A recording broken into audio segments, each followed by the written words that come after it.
Le quiero invitar, iglesia, a que abra sus Biblias en el libro de Habacuc, capítulo 1. Habacuc, capítulo 1, y una vez lo tenga, lo encuentre, se coloque sobre sus pies. Hoy vamos a estar hablando de la justicia terrenal de Dios. ¿Cómo es la justicia terrenal? Hemos hablado y conocemos bastante de la justicia divina. Sabemos que en el reino de los cielos a Dios no se le escapa nada. Ni una sola coma, ni una sola tilde, ni un solo pecado, por más pequeño. En la justicia divina, el Señor, si usted no ha acudido a la sangre de Cristo, responda usted por ello. Responda usted por cada uno de sus pecados. Si usted no ha apelado a la sangre de Cristo para que sus pecados sean perdonados. Pero hoy vamos a hablar de la justicia terrenal. ¿Cómo opera la justicia terrenal de Dios? Ok, Habacuc nos enseña bastante al respecto. Le invito a que se coloque sobre sus pies para mayor reverencia ante esta palabra que vamos a leer. Vamos a leer del versículo 1 en adelante. Dice la profecía que vio el profeta Habacuc. ¿Hasta cuándo, oh Jehová, clamaré y no oirás? Y daré voces a ti a causa de la violencia y no salvarás. ¿Por qué me haces ver iniquidad y haces que vea molestia?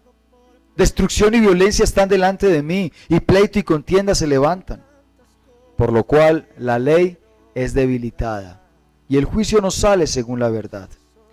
Por cuanto el impío asedia al justo, por eso sale torcida la justicia. Mirad entre las naciones, responde el Señor, responde Jehová. Mirad entre las naciones y ved y asombraos, porque haré una obra en vuestros días que aun cuando se os contare, no la creeréis. Porque he aquí yo levanto a los caldeos, nación cruel y presurosa, que camina por la anchura de la tierra para poseer las moradas ajenas. Formidable es y terrible. De ella misma procede su justicia y su dignidad. Sus caballos serán más ligeros que leopardos y más feroces que los lobos nocturnos. Y sus jinetes se multiplicarán. Vendrán de lejos sus jinetes y volarán como águilas que se apresuran a devorar. Toda ella vendrá a la presa. El terror va delante de ella y recogerá cautivos como arena. Escarnecerá a los reyes y a los príncipes hará burla. Se reirá de toda fortaleza y levantará terraplén y la tomará. Luego pasará como el huracán y ofenderá atribuyendo su fuerza a su Dios. Responde Habacuc: ¿no eres tú desde el principio, oh Jehová, Dios mío, santo mío? No moriremos. Oh Jehová, para juicio lo pusiste, y tú, oh roca, lo fundaste para castigar. Muy limpio eres de ojos para ver el mal, ni puedes ver el agravio, porque ves a los menospreciadores y callas cuando destruye al impío, al más justo que él.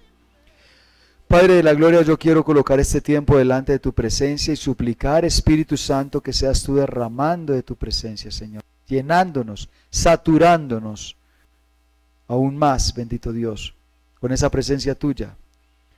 Levanta tu nombre, Señor, en alto a través de esta palabra y prepara nuestros corazones para recibir este mensaje que has preparado el día de hoy para cada uno de nuestros corazones. Te damos gracias en Cristo Jesús. Amén y amén. Puede tomar asiento. Como les dije, vamos a hablar de la justicia terrenal de Dios, ¿verdad? Habacuc, profeta que tuvo la oportunidad de compartir su profecía, su palabra, aproximadamente entre el año 612 y 589 antes de Cristo. Ok, o sea, antes de que fuera totalmente destruido Jerusalén, que fuera totalmente destruida la tierra santa, Israel, que vinieran los caldeos, o sea los babilonios, y destruyeran. Exactamente 3 años antes, Jerusalén fue invadida en el año 586, y Habacuc profetizó hasta el año 589, ¿verdad? O sea, 3 años antes dejó de profetizar. Ahora les recuerdo que de Cristo se contaba en forma regresiva. en forma regresiva hasta el año 0, que es nuestro Señor Jesucristo, y de ahí en adelante empieza nuevamente el conteo hasta la época actual. Algunos profetas contemporáneos, para que más o menos nos empapemos de cómo pudo haber sido la profecía de Habacuc, algunos profetas son contemporáneos de Habacuc, son Jeremías, por ejemplo. Jeremías profetizó también entre el año 627 y el año 596. O sea, a Jeremías sí le tocó predicar tanto antes como después también de esa invasión de los babilonios, de Nabucodonosor y todo su combo. Entonces Jeremías, cuando uno lee a Jeremías, uno se da cuenta que Jeremías siempre llevaba un mensaje de destrucción al pueblo. Dios lo colocaba y Jeremías lloraba y gemía constantemente y decía: Señor, ¿por qué a mí? ¿Por qué me toca llevar este mensaje? Pero de igual forma iba y lo llevaba, porque era orden de Dios llevar el mensaje de destrucción muchas veces. Entonces, todas estas personas hablaban en esa época de que el pueblo, todos estos profetas, Jeremías, Daniel, habló un poco después, ya cuando el pueblo estaba en Babilonia, Ezequiel, también contemporáneo de la misma época de la cautividad del pueblo de Israel. Esos eran los profetas que dieron su palabra en esa época. Ok, ¿por qué la profecía para la época de Habacuc tenía que ser una profecía de destrucción? Entonces, porque los últimos 4 reyes del pueblo de Israel en realidad fueron hombres malvados, que rechazaron por completo, que oprimieron al pueblo, estuvieron constantemente oprimiendo al pueblo. Entonces, obviamente, durante esa época, Babilonia estaba a punto de ser enviada por Dios. Ya había invadido Babilonia 2 veces a Judea, ya 2 veces la había invadido, pero no la había destruido totalmente. El Señor estaba trayendo su juicio constantemente. Entonces estamos hablando de un contexto, una profecía en un contexto de temor, en un contexto de persecución, en un contexto de opresión. Porque estaba todo el pueblo de Israel, estaba todo Jerusalén diciendo: ya vienen Nabucodonosor, ya vienen los babilonios, nos van a oprimir, nos van a llevar esclavos, nos van a hacer, nos van a deshacer. En ese contexto es que predican todos esos profetas, pero tienen que predicar profecía de destrucción. ¿Por qué?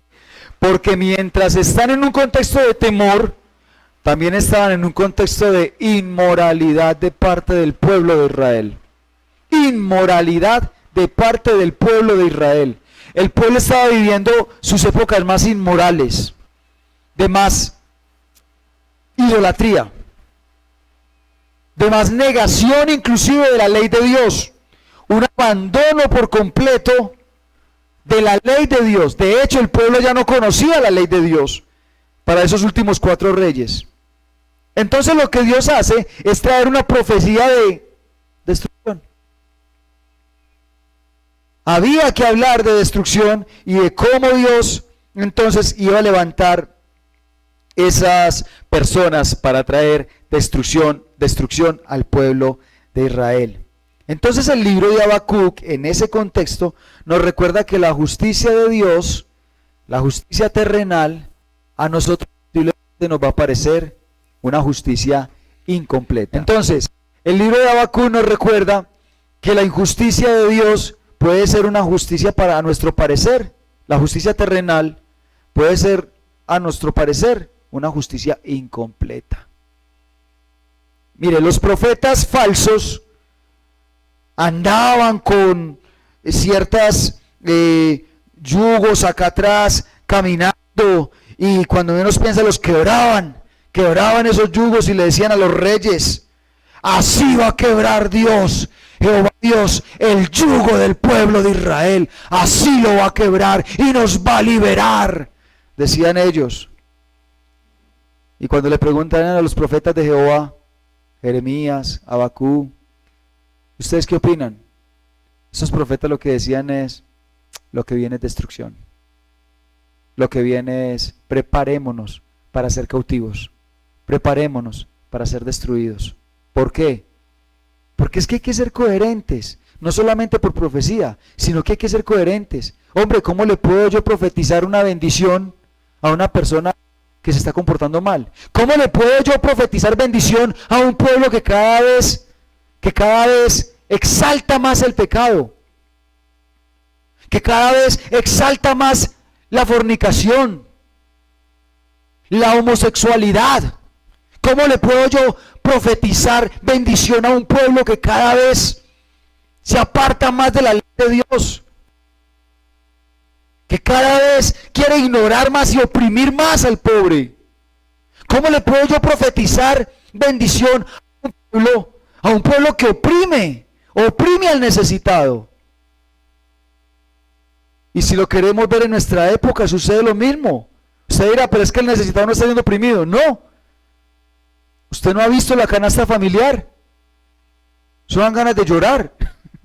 Uno entra al supermercado y ya, Dios mío bendito, ya. Usted cogió 2 cosas y ya se le acabó lo que te llevaba para mercar.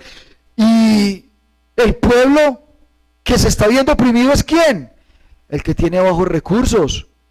Entonces, ¿cómo vengo yo a nivel mundial cuando veo que el pecado se está posesionando, que la inmoralidad se está posesionando, que cada día son más países que apoyan la corriente homosexual, LGTB, yo no sé qué, y esto y lo otro, que cada día aprobamos más toda esa clase de leyes? ¿Cómo le puedo yo profetizar bendición a una nación que corre por esos lados, que olvidó por completo la palabra de Dios, que cada día se aparta más de la palabra de Dios? ¿Cómo le puedo yo profetizar bendición a una familia que se ha apartado de la ley de Dios, pero quiere que le vaya bien? ¿Cómo puedo yo llegar a una casa y decir, no, el Señor les va a bendecir, venga, oremos para que el Señor les bendiga? Si se apartaron de la ley de Dios, si están viviendo en inmoralidad, si no están queriendo hacer las cosas de la forma correcta. Eso es lo que nos recuerda Habacuc. Cuando leemos a Habacuc, nos damos cuenta, un hombre que viene a clamar, Señor, pero ¿por qué permites que los hermanos los destruyan?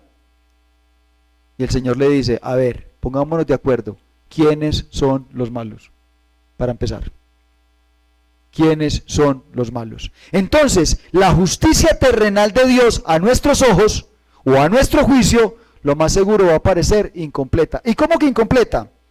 Dios juzga el pecado y las acciones. Sí, usted y yo lo creemos. Usted y yo lo creemos. Dios juzga el pecado y las acciones de cada cual. Y las acciones de los hombres tienen ciertas consecuencias. Sin embargo, yo quiero preguntarle, a su punto de vista, a su parecer, ¿han sido castigados todos los que cometen crímenes atroces? Y no hablemos a nivel mundial, hablemos a nivel de Colombia. No hablemos a nivel de Colombia, hablemos a nivel de los que tenemos cerquita.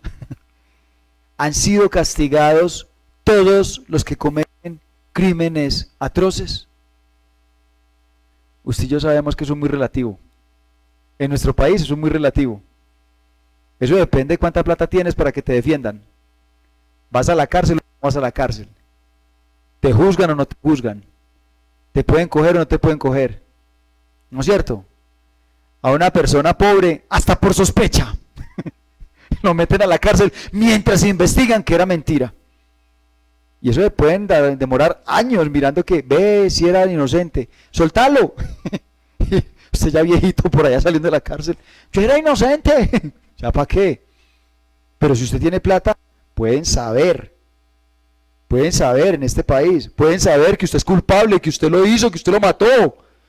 No, mientras procedemos la investigación y cuando por fin dicen, es culpable, pero es que ya se vencieron los términos, entonces ya un montón de cosas, ya no lo pueden coger porque entonces la ley dice que, pero si lo mató. Pero es que dice que, entonces que dice que no, que dice que entonces que la ley yo no sé qué, entonces no lo pueden tomar, no lo pueden tocar. No son castigados. Y ahora, los que son castigados, los que usted ha visto en la justicia terrenal, hay algunos que han sido castigados. Y yo le quiero preguntar, ¿dicho castigo es proporcional a las acciones que cometieron? ¿A sus acciones? ¿No es cierto que no? ¿Y sabe qué dice uno? ¡Uy, qué rabia! La justicia terrenal a uno le da rabia. A uno dice, ¿pero por qué? Señor, pero... ¿Y sabe qué es lo tremendo? El versículo 3 dice, ¿por qué me haces ver iniquidad? Dice Habacuc. ¿Por qué me haces ver iniquidad y haces que mis ojos, y haces que vea molestia? Destrucción y violencia están delante de mí, y pleito y contienda se levantan. Dios permitía que su pueblo viviera y viera la violencia y la injusticia de ese siglo y de este. Dios nos sigue permitiendo ver violencia, injusticia, al igual que en la época de Israel. Mientras el mundo empezaba a dividirse, empezaba a separarse, se preparaban para la guerra. Entonces, el mundo en aquella época se estaba dividiendo. ¿Y cómo se estaba dividiendo? Sencillo. Los que están con Babilonia y los que son oprimidos por Babilonia. Entonces, los oprimidos y los opresores, ¿no es cierto? Y cómo se va polarizando la situación en nuestra época también. Se va polarizando la situación. Hace poquito teníamos un sector del país marchando en contra del gobierno. Eso es polarizar el país. Y entonces, en vez de venir a negociar y a decir, venga, no, porque están marchando, no. Entonces vamos a proponer la marcha de los que están a favor del gobierno. ¿Usted sabe qué es lo que sucede cuando yo parto el país en dos? Estamos listos para la guerra. Eso pasó en Estados Unidos hace poco. Hace poco hubo una guerra impresionante porque racismo, que no sé qué, y el país se divide en dos. Cada que usted divida un país, o divida una casa, o divida lo que sea, se está preparando para la guerra. Y cada vez nosotros vemos que nos estamos preparando para la guerra. Y entonces, si lo miramos a nivel espiritual, cada vez se está polarizando más la situación también. Cada vez, primero era los cristianos y los simpatizantes del mundo que respetaban el cristianismo y respetaban las creencias, también creían en Dios. Al fin y al cabo, todos creemos en Dios, decían por ahí. Al fin y al cabo, todos creemos en Dios. Pero cuando menos piensa, estamos viviendo una época donde están los cristianos y el mundo. Y la cosa está polarizada. Y estamos preparándonos ¿para qué?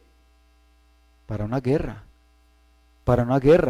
Porque están directamente en contra de Dios, de justicia. ¿Y dónde está la justicia de Dios? Dirían muchos. Confiar en las leyes de este país o en la seguridad que tenemos en este tiempo como cristianos es imposible. Y sigue diciendo aquí el texto bíblico, el versículo 11 me impactó porque dice, luego pasarán como el huracán, ofenderán atribuyendo su fuerza a su Dios. O sea, estamos hablando de una nación que vamos a ver ciertas características aquí, de ahí para abajo, la nación que Dios levanta, y estamos viendo una nación que coloca sus propias reglas, que utiliza sus propias leyes. O sea, ellos mismos dicen que es bueno y que es malo. Esa era la nación de Babilonia para esa época. Babilonia decía, si matar a esa persona es bueno o es malo, ya no importa si matar, ya no importa eso, no matarás. Babilonia decía, si matar a esa persona es bueno o es malo, si robar era bueno, se colocaban sus propias leyes. Entonces, ¿cómo era la nación? ¿Qué tipo de pueblo usaría Dios para corregir y redireccionar otra vez a su pueblo Israel, que estaba viviendo en las lejanías de la palabra, que se había olvidado de la palabra, que se había olvidado de la ley de Dios, que estaba viviendo en medio de la inmoralidad? ¿Cómo hacía Dios para volverlos a corregir? ¿Y cuál era la nación que estaba levantando? Ahora, antes de entrar a eso, les quiero decir, mire, Es interesante porque muchos de nosotros llegamos al cristianismo buscando justicia terrenal, esperando que Dios haga una justicia terrenal. ¿Y sabe cómo salimos? Lamentándonos y diciendo, pero ¿por qué le pasan cosas malas a la gente buena? Esta pregunta me la hicieron esta semana. Iba yo por la calle y alguien me paró, venga. Yo, dígame, ¿por qué le pasan cosas malas a la gente buena? Pues yo de una me devolví y le dije, hablemos de quién es gente buena, para poder saber realmente, porque la Biblia dice que todos hemos pecado, que todos nos hemos apartado de Dios. De hecho, al mismo Jesús, cuando vinieron y se le postraron y le dijeron, maestro bueno, él mismo dijo, bueno no hay sino uno, y es nuestro Padre que está en el cielo. Entonces, hablemos, ¿quién es bueno? Pero ¿cómo me vas a decir que no hay gente buena en esta tierra? Yo no, todos hemos pecado y mereceríamos morir. Antes por misericordia de Dios es que nosotros nos vamos encaminando. Pero resulta que cuando nosotros buscamos la justicia terrenal, terminamos diciendo eso. ¿Por qué le pasan cosas malas a la gente buena? Pues esperamos responder esa pregunta hoy, si Dios nos lo permite.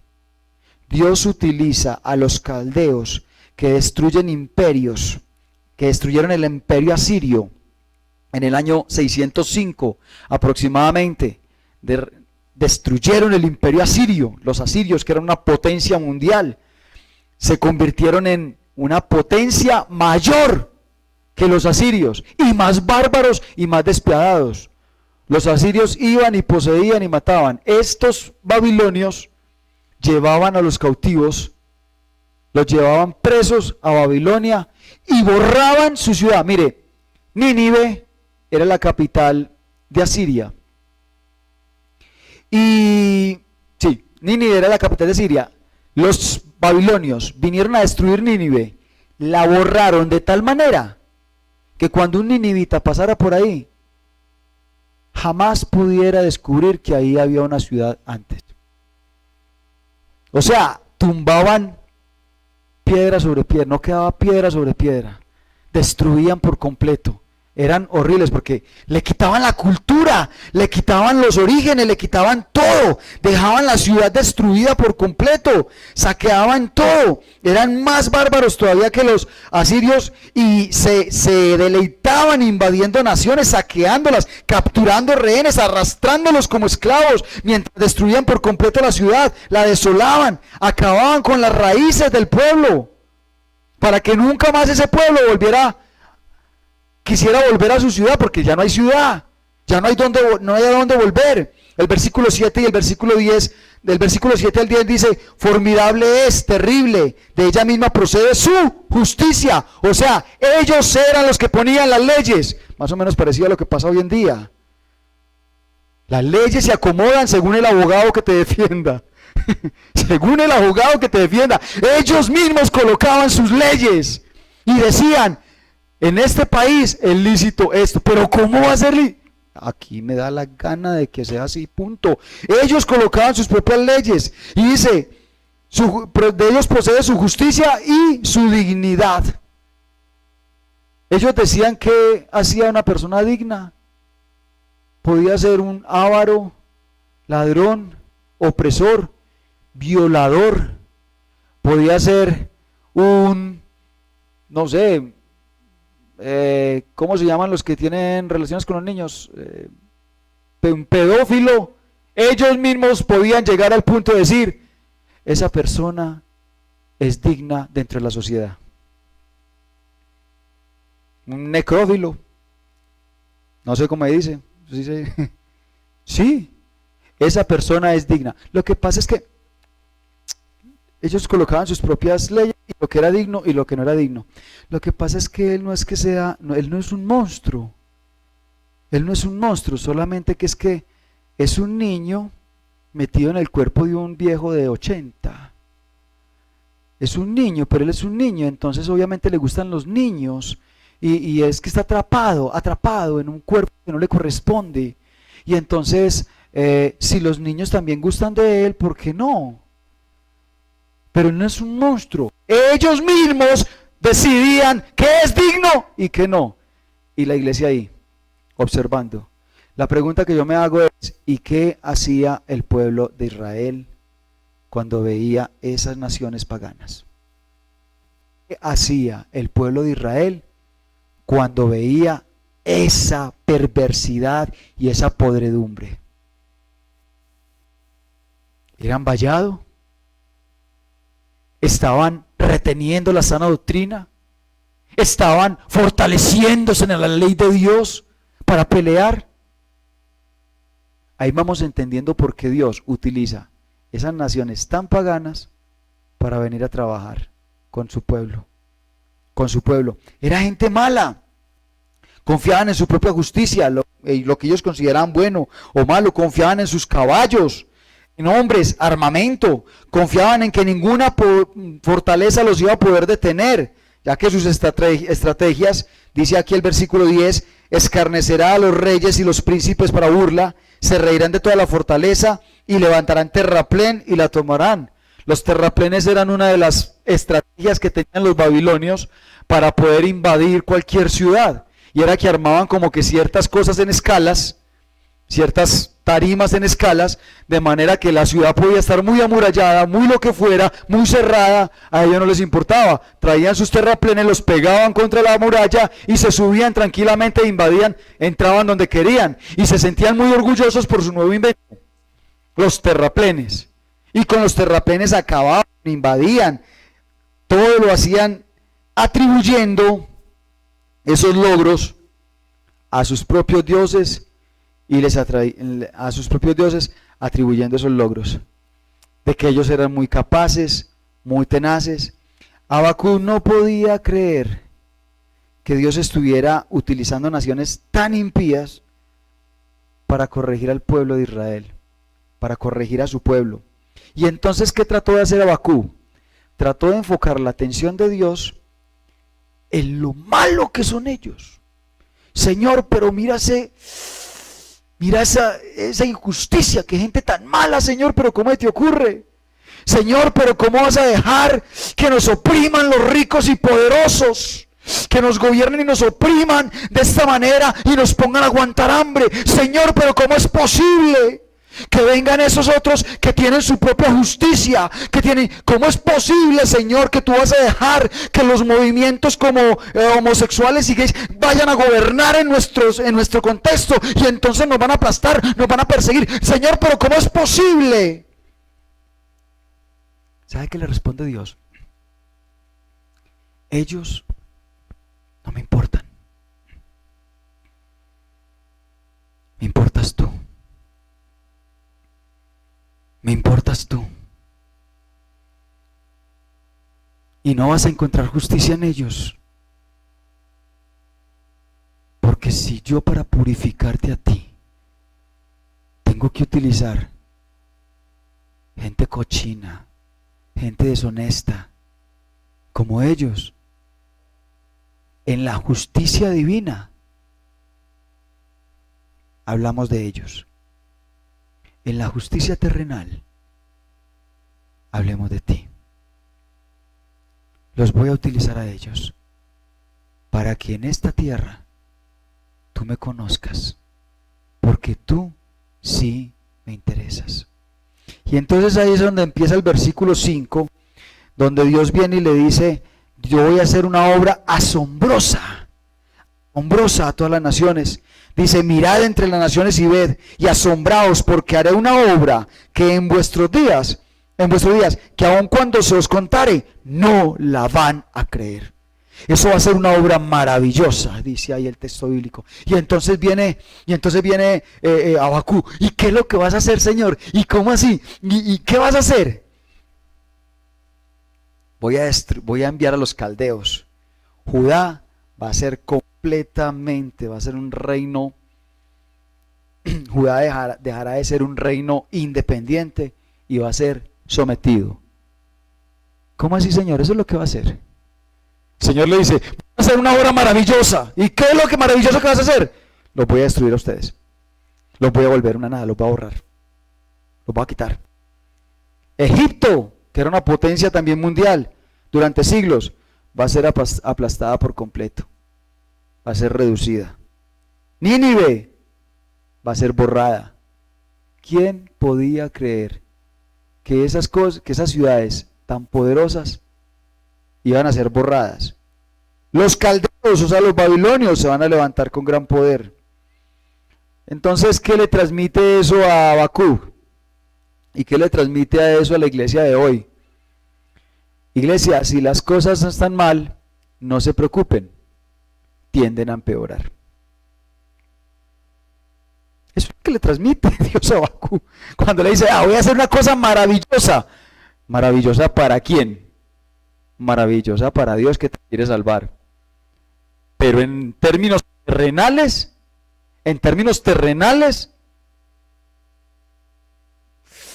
la justicia tiende a empeorar. Las cosas tienden a ser más graves. Las cosas cada vez van a ser más complicadas. Sí, los alimentos tienden a subir más al punto que no los puedas comprar. La situación económica, eso de uno amanecer de un día a otro ya un dólar más de 5.000 pesos, eso es muy berraco, muy duro. Eso ya es una cosa seria. Usted sabe lo que significa eso, cómo nos pone a nosotros como Colombia, como país, delante de las otras naciones. Un país un país pobre, un país que no tiene con qué levantarse. ¿Cuándo nos vamos a levantar frente a Estados Unidos? ¿Cuándo nos vamos a levantar frente a otros países que tienen una moneda más costosa? Sí, las cosas tienden a empeorar, están complicándose cada vez más. Dios puede usar a los paganos, idólatras, asesinos y demás, ¿para qué? Para la formación de su pueblo perdido. ¿Perdido en qué? En la inmoralidad y en la falta de ley. Ahora, ¿por qué en la inmoralidad y en la falta de ley? Querida iglesia, porque si nosotros seguimos mirando la justicia terrenal con los ojos del mundo, vamos a seguir gimiendo, vamos a seguir clamando, vamos a seguir llorando, como llora el mundo. Usted y yo tenemos que mirar la justicia terrenal con los ojos celestiales. Y el llamado que Dios está haciendo hoy a la iglesia es a volver a la palabra de siempre. La palabra que fue, que es y que será. Y por más duro que se ponga esto, por más complicada que se ponga la vida, hasta que el cristiano no entienda que su proveedor, vuelva otra vez a entender que su proveedor es Jehová de los ejércitos, hasta ese momento el cristiano va a sufrir como sufre el resto del mundo, porque va a seguir mirando las cosas como las mira el resto del mundo. Hasta que el cristiano no vaya a su empresa con ojos espirituales, hasta que el cristiano no entre allí a su lugar de trabajo, mirando y diciendo, Jehová Dios de los cielos, Jehová de los ejércitos, ¿para qué me colocaste aquí? ¿Cuál es tu propósito? Hasta que no entendamos el propósito de Dios con la iglesia. ¿Sabe cuál es el problema de la iglesia de hoy? Se le olvidó que Dios tenía propósitos en medio de nuestro contexto, en medio de nuestra vida. Y entonces Dios viene y utiliza a los paganos. Cuando tú llegas a tu empresa y se te olvida, crees que llegaste allá a conseguir plata, a buscar plata y a hacer lo mismo que hacen los demás. Dios utiliza a los paganos para que hoy. Y ese ascenso era para vos, se lo roba a otro que es más avispado. Porque es que nosotros cristianos, Pascua, somos bobos. Sí, nosotros no sabemos ser malos. No nos capacitaron, Dios no nos dio un corazón para hacer eso, para hacer maldad así de frente. Entonces llegan otros que sí son buenos para eso y te roban aquello que era para vos. Y con eso Dios te sale del corazón y te hace volver a pensar, Señor, míralo. El Señor te dice, yo lo mandé a que te robara, que te oprimiera, porque tú tienes que entender que tu propósito acá es conmigo, es con mi obra, es con lo que yo quiero hacer. Entonces, Habacuc trataba de enfocar la atención de Dios en lo malo que era el mundo. Y Dios viene y le dice, no, a mí el mundo no me interesa. En su debido momento, yo los voy a juzgar, los voy a levantar y los voy a perseguir a ellos. No te preocupes. Por ahora, Dios está interesado en pulir y purificar a su pueblo. Regularmente hemos entendido este capítulo y el versículo 12 en adelante. De hecho, la Reina Valera tiene un título que dice Protesta de Habacuc. Y sí, realmente Habacuc protesta en contra de Dios. Señor, pero ¿cómo es posible que esa nación tan mala, que esa gente tan mala, que hace tanto daño, que hace esto y lo otro, cómo es posible que los vayas a utilizar para podernos pulir a nosotros, para trabajar con nosotros? Y bueno, en fin.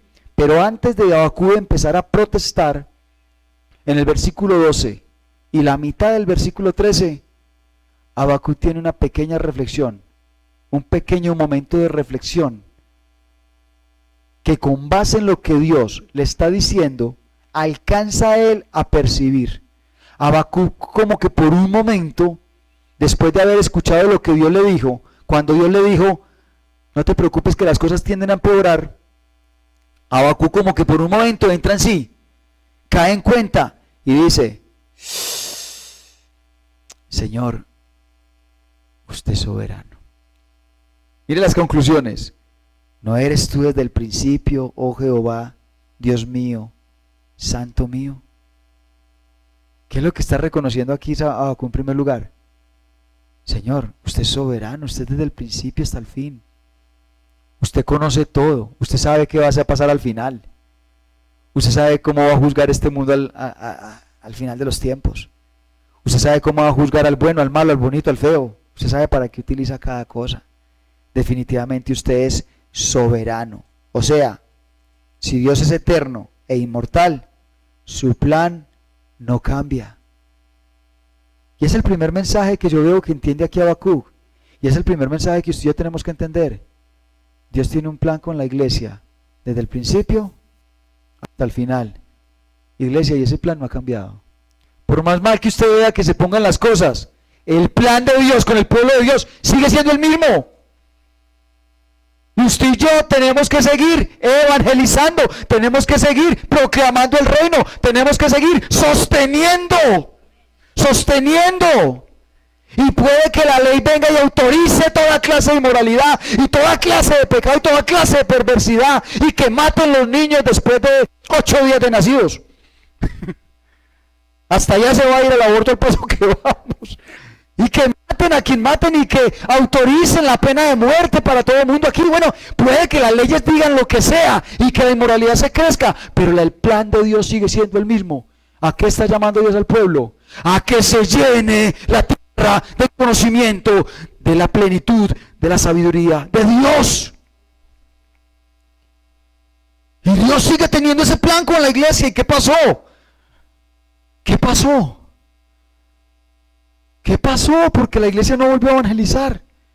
¿Qué pasó? Porque no se volvió a hablar de evangelismo, no se volvió a hablar del plan perfecto de Dios, de los 4 pasos de salvación. Usemos pecado. No se volvió a hablar de un cubo evangelístico para hablarle a alguien, para compartir de la palabra. ¿Qué pasó con el propósito de Dios? Si estamos llamados a resistir. ¿Qué pasó con aquella iglesia que se puso enfrente de quien fuera y declaraba la verdad? Ya tiene miedo. ¿Qué miedo?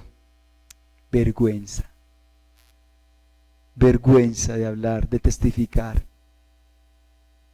El cristianismo es un cristianismo light.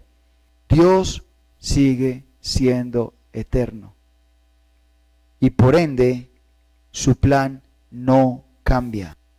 Pero también otra conclusión: oh Jehová, Dios mío, Santo mío. Otra cosa que entiende Habacuc es: Dios sigue siendo santo. Y por ende, todavía para nuestra época, no tiene comunión con el pecado. Así la iglesia se lo quiera pintar con dibujitos. Así la iglesia se lo quiera pintar como quiera. Señor, pero es que si es pecado, yo asistir a esas reuniones de fiestica, pues ya eso está de moda, ¿qué más? Baila reggaetón. Señor, ¿qué va a tener de pecado? La inmoralidad sigue siendo inmoralidad. La mentira sigue siendo mentira. La sexualidad ilícita sigue siendo una sexualidad ilícita. La fornicación sigue siendo fornicación. Así usted vea que eso ya lo distribuyen por las redes sociales. La pornografía ya se distribuye de una forma libre. Mucho más libre que cuando uno era, que hace unos 10 años, que hace unos 20 años. Mucho más libre. Así la pongan en carteles por todo. Sigue siendo pecado la pornografía. Sigue siendo pecado. Que usted mire la mujer del vecino, sigue siendo pecado. Dios sigue siendo santo. Y Habacuc está entendiendo, su pueblo no está siendo santo. Y por ende, necesita castigo. Pero otra característica que entiende Habacuc, escuche qué hermoso. ¿No eres tú desde el principio, oh Jehová, Dios mío, santo mío? No moriremos. ¡Wow! Por un momento como que entendió. Esto no es para muerte. Esto es para formación. Mira, llega un momento en el sufrimiento, una etapa en el sufrimiento de la iglesia, de nosotros como iglesia. Llega un momento en el medio del sufrimiento que usted y yo necesitamos reaccionar y entender eso. Porque usted y yo creemos que nos vamos a morir. Con todas las injusticias que uno ve a su alrededor, usted y yo creemos que nos vamos a morir. Y llega un momento donde usted tiene que reaccionar y como que Dios le da una cachetada y despierte. Usted no se va a morir. Solamente lo voy a formar. Solamente lo voy a pulir. Solamente estoy trabajando con esta área suya y punto. Estoy trabajando con esta área perversa suya y quiero sanarlo, quiero santificarlo, quiero que usted sea más mío. Pero no me preocupe. Llega un momento de crisis. Hablando de todas las áreas que nos afectan, nos afecta. Un momento de crisis familiar que usted cree, su familia se acabó, ya se destruyó. Y Dios viene y no se destruyó, la estoy purificando, la estoy mejorando, la estoy reforzando. Llega un momento de crisis económica que usted dice, Señor, ya me voy a morir sin plata. Se acabó lo que había en el banco, lo que había allí, ya debajo del colchón no hay sino cucarachas, Señor, que usted se desespera. Y el Señor viene y le dice, no se preocupe que usted no va a morir de hambre. Lo que pasa es que le voy a formar, le voy a volver a recordar que yo soy el que proveo. Que yo soy el que sano. Señor, y esta enfermedad me está matando. Y llega un momento donde Dios dice, ya, reaccione, reflexione, usted no va a morir. Solamente estoy recordando a usted que yo soy el que la sano. Yo soy el sanador de su vida. No le olvide. Pero ya. Y llega el momento de reflexión de Habacuc y dice, no moriremos. Es que esa seriedad con que lo presenta aquí la Reina Valera me encantó. Que dice, ¿no eres tú desde el principio, oh Jehová, Dios mío, santo mío? Y como que reflexiona y no moriremos. Una certeza, lo presenta como algo certero. Ay, Señor, no vamos a morir. Nos vas a formar, nos vas a trabajar, pero no nos vas a destruir por completo. Y de ahí parte el hecho de que Dios no va a permitir que tú seas tentado más de lo que tú puedas resistir. Dios te quiere formar, iglesia, y va a utilizar muchos medios, muchas formas para hacerlo. Dios no te quiere destruir, aunque muchos de nosotros creamos, es que el Señor se ensañó conmigo. Como dice por ahí alguien, que es que el Señor le manda sus mejores batallas a sus mejores guerreros, pero conmigo te pasaste, me las mandaste todas a mí. No, el Señor no quiere destruirte, pero sí te quiere formar. Sí te quiere formar y tiene muchos medios, muchas formas. Y a eso es a lo que le llamamos justicia terrenal. Dios la utiliza, más bien la injusticia terrenal, Dios la utiliza para que su iglesia vuelva otra vez a sus pasos, vuelva otra vez a sus sendas. Y por último, dice, no moriremos, oh Jehová, para juicio lo pusiste. ¿De quién está hablando? De Babilonia. Es que si ve que por un momento entra como en un lapsus de reflexión. Abacú entra como en un lapsus reflexivo. Y entra y dice, oh Jehová, para juicio los pusiste. Y tú, oh roca, lo fundaste para castigar. Por ahí hay otra versión que leía yo que decía, tú le diste la fuerza a los babilonios. Tú fuiste el que le dio la fuerza a los babilonios. Mire, tiene que llegar un momento en nuestra vida donde nos demos cuenta, donde usted y yo reflexionemos y digamos, Señor, tú fuiste el que hiciste que esta gente me robara esta platica. Ay, Señor, me la quitaste porque me estaba dañando el corazón. Tú fuiste el que me mandaste a esta persona para que me oprimiera. Y es tremendo, porque cuando Dios realmente quiere formar a alguien, le cae por un lado y por el otro, y entonces usted se levanta de una y cae en otra. Y entonces usted llega enfermo al hospital, le está doliendo este dedo y le mochan este. ¿Pero por qué lo permitiste? Usted fue el que permitió que ese médico se equivocara. Ese día lo llevó sonso para que no se diera cuenta qué fue lo que hizo. Y Dios, sí, que tenía que trabajar contigo. Llega un momento donde la iglesia tiene que entender que si yo me aparto de la ley de Dios, que si yo me aparto de los principios morales, que si yo me aparto de lo que Dios me está mandando y demandando, es Dios el que me envía todas esas causas, todas esas personas, todos esos impíos, ladrones, embusteros, para formarme, porque está interesado en mí, está interesado en mi vida. Los impíos son instrumentos en las manos de Jehová. ¿Para qué? Para juicio y castigo de los que sí le importan, o sea, nosotros. Por eso termina el versículo 13, la primera parte diciendo, muy limpio eres de ojos para ver el mal, ni puedes ver el agravio. Y entonces de ahí en adelante sí empieza la queja y la protesta. Hay como que se le acabó el lapsus de reflexión y empieza a quejarse. ¿Por qué ves a los menospreciadores y callas cuando destruye al impío el más justo que él? Listo, y ya Dios viene y le contesta más adelante en el capítulo 2, ¿verdad? Pero iglesia, tarde que temprano nosotros tenemos que llegar a reflexionar, tenemos que llegar a entender, estamos en las manos de Dios. Y el estar en las manos de Dios, nosotros como iglesia, quiere decir que lo bueno y también lo malo viene de Dios. Básicamente tenemos que aprender a hablar como Job. ¿Recibiremos de Jehová lo bueno y no lo malo? Que a los ojos de nosotros es malo, a los ojos de Dios es algo bueno.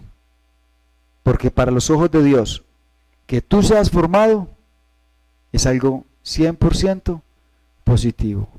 Así opera la justicia terrenal de Dios. Así opera. A los ojos del hombre es completamente injusta. Y si usted la sigue mirando desde ese punto de vista, va a seguirse quejando de la injusticia de este siglo. Va a seguir entrando al supermercado a llorar. Pero si usted la mira desde los puntos de vista de Dios, usted va a entrar al supermercado gozoso, bendiciendo el nombre de Dios, porque usted le va a decir, Señor, yo compro lo que tú me permites comprar, pero yo sé que el resto tú lo provees. Tú tienes los mismos propósitos de antes. Yo me enfoco en estar en tu propósito, volver a hacer tu voluntad, en volver otra vez a tus principios morales, en volver otra vez a lo que tú quieres. Yo le quiero invitar, iglesia, a que usted cierre sus ojos en esta noche. y entra en la presencia del Señor con acción de gracias y con unos ojos más espirituales. No sé cuántas personas ha utilizado Dios para perseguirnos, para oprimirnos. Ese ladrón que le cogió el bolso y salió corriendo, Dios lo permitió. Dios lo permitió.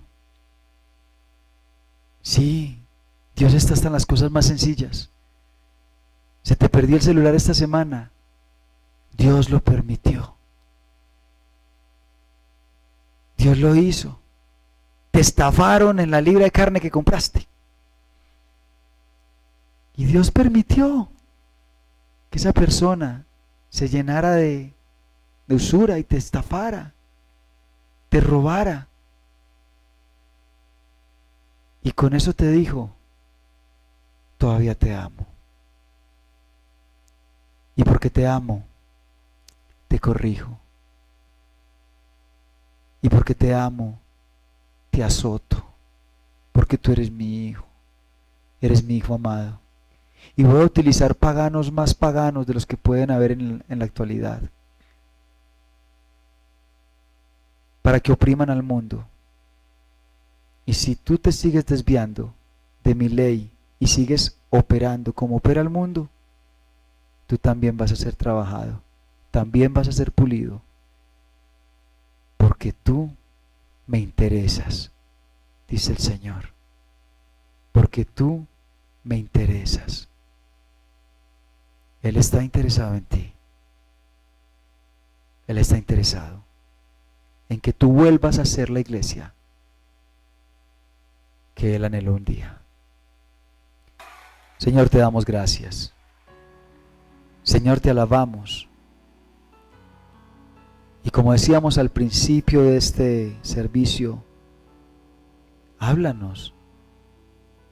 Si notas que he aprendido a andar solo, si notas que he aprendido a vivir sin ti, háblame, que es por mi bien.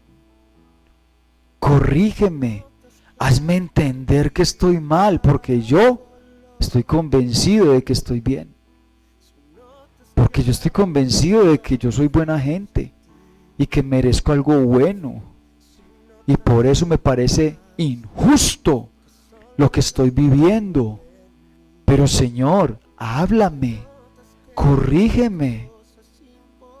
Si notas que es que la fama, y no porque tenga plata, sino porque somos buenos para ser creídos. Si notas que es que la fama, la gloria me está haciendo daño. Si ves que ya me estoy preocupando por lo mismo que se preocupa el mundo, por el dinero, por la ropa que he de vestir, por la comida que he de comer. Si notas que me estoy preocupando por las mismas cosas que se preocupan los gentiles, como el Evangelio de Mateo, si tú notas eso, Señor, háblame, corrígeme, porque yo en este mundo ya no me estoy sintiendo tal vez como peregrino y extranjero. Ya no me estoy sintiendo tal vez como una persona momentánea que aquí es. Todavía estoy creyendo que de pronto los bienes materiales que adquiero me los voy a llevar al reino de los cielos. Señor, háblame, vuélveme a corregir y vuélveme a enfocar y vuélveme a poner los pies en la tierra. Hazme saber, Señor, que yo aquí estoy para glorificar tu nombre y que todo lo que tengo a mi alrededor tiene que ser para eso. Que todo lo que tú me has dado, que todo lo que tú me has provisto, tiene que ser para glorificar tu nombre. Y si no es para ello, tú tienes muchos paganos para venir a recordármelo.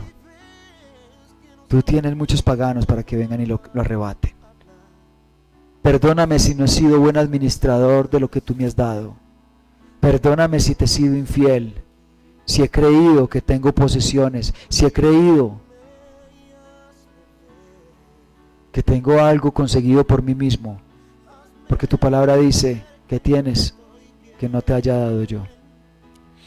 ¿Qué tiene el hombre que no le haya dado Dios? Perdóname si me he desenfocado. y permíteme, Señor, volver otra vez a ti.